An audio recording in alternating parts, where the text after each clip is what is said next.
Okay, so the first thing we need to check on is this navigation here. It just feels wasteful to have all this space on the left and on the right that is not being used for anything right now. So obviously, as you've probably seen in maybe a million websites, uh, the the logo and the navigation are normally put on the same level, and that just saves space. So unless you have maybe some sort of marketing thing to put at the top level there, it's normally just an easy and good idea to put them on the same level to save that space. So let's talking more coding, Walter. So yeah, let's do that. Now we don't need this margin top anymore. We're going to move this on the same line and introduce here flex layout.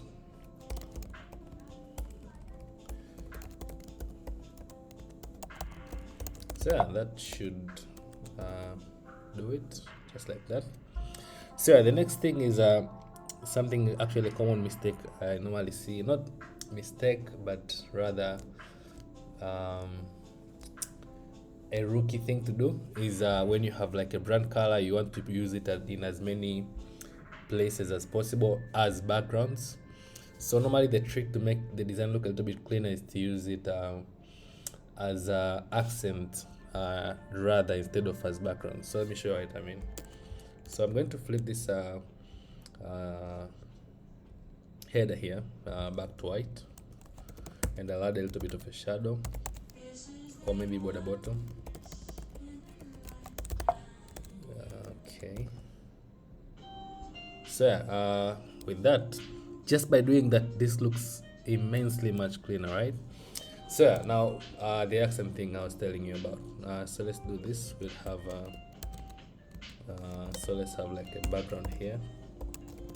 Oh, by the way, you'll notice that I removed in the preparation for this video, I removed these links had default underlines by default, but I decided you'd actually just need. I normally like to have underlines on hover.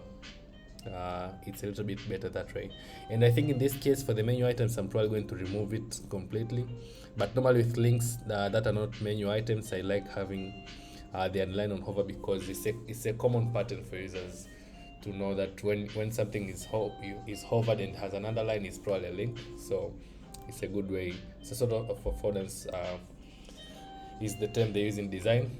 Kind of how you know that with the doorknob, the way it's shaped, you know you can pull it down, or the tap, you know you can rotate the cork to open to get water. So having these underlines on links is actually normally a good practice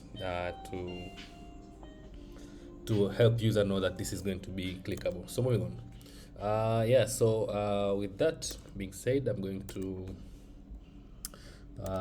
add change this maybe to something like blue maybe 50. There you have it. I'm going to remove this padding on this guy here.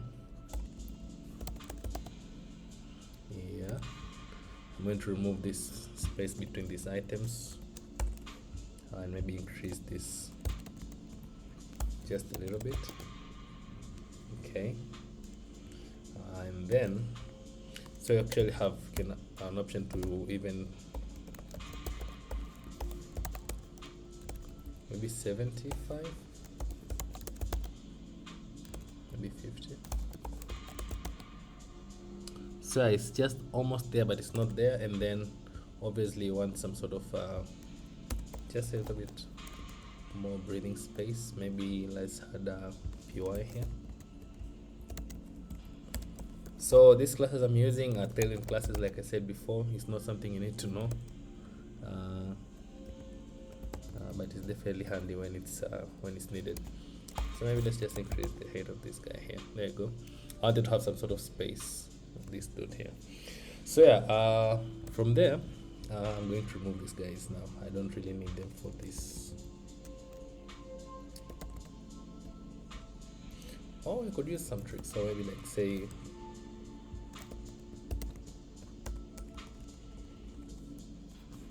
but we're going to need a border for all these guys. Okay, so let's say border bottom, and then border blue 600. So that was the background I was using before. The color was this tailored color. So yeah.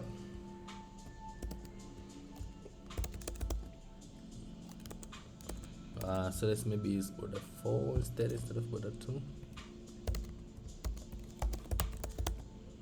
Okay, maybe something like that. So yeah, now what I'm trying to do here is to make sure the active item is actually the one that's visible at any time. So by default, I'm going to give these guys a border, a transparent border.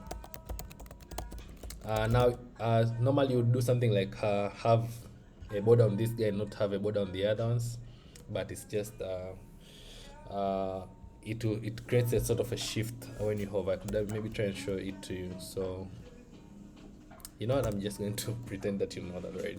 But anyway, the point is, with borders that are going to have to show and hide and leave, I normally just like to use a transparent border instead of having a border on one item and then no borders on the other ones, because if this item has a border and the other ones don't, these other items would have will shift upwards.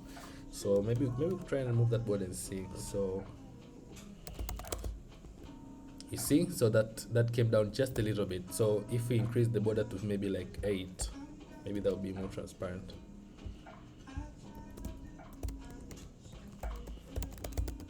So, and then if we don't have borders, so you see this is a little bit lower than the one with the border. So yeah, so I normally like to just use a transparent border for the ones that are not active at the time. I think I'm gonna go back to a 2 border. So yeah, there you have it. So yeah, now this looks, maybe you could increase that to maybe somewhere there. So you see, I'm using the color as an accent, not just on a full background. This looks a little bit cleaner in my opinion. Something I like to do with menu items is make them uppercase if I can, whenever I can. Maybe if there's too little space, then I leave it alone, but normally I like having them uppercase. They just feel a little bit, I want to say cleaner. I'm not sure that's the correct term. So yeah, first things, let's remove those hover underlines on hover, because probably use some other trick that I'm not going to show anyway. So yeah, let's do that. So I'm going to use, because it's applying to everything, I can just say uppercase here. So there we have it. Now with uppercase, you'll notice they can actually tend to look a little bit too large. I'm wanting to increase this size spacing too. Okay, so somewhere around there. They tend to look a little bit too large, so I normally like to do is reduce the font size when I uppercase things. So text somewhere small, yeah, something like that. And then maybe let's make them just a little bit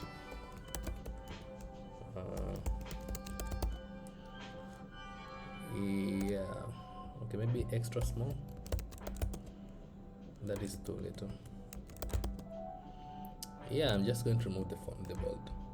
Anyway, so something else I also like to do with when I have uppercase letters, because most fonts are designed to have to be used in the body copy, that is the content of the website, which is normally mixture of uppercase and lowercase letters. So when you use full uppercase letters, I like to add a little bit of space between the letters, because right now it looks a little bit crowded, and that is because most fonts are designed with that. Just a little bit, not too much that it is noticeable, not something like that. You see that space is a little bit too much, although it can be used called stylish. I actually like it, but sometimes it doesn't work. I think it's the fact that tailoring scale is actually good. Sometimes you don't want it to be this way. I actually like it, so I'm going to leave it like that and move on.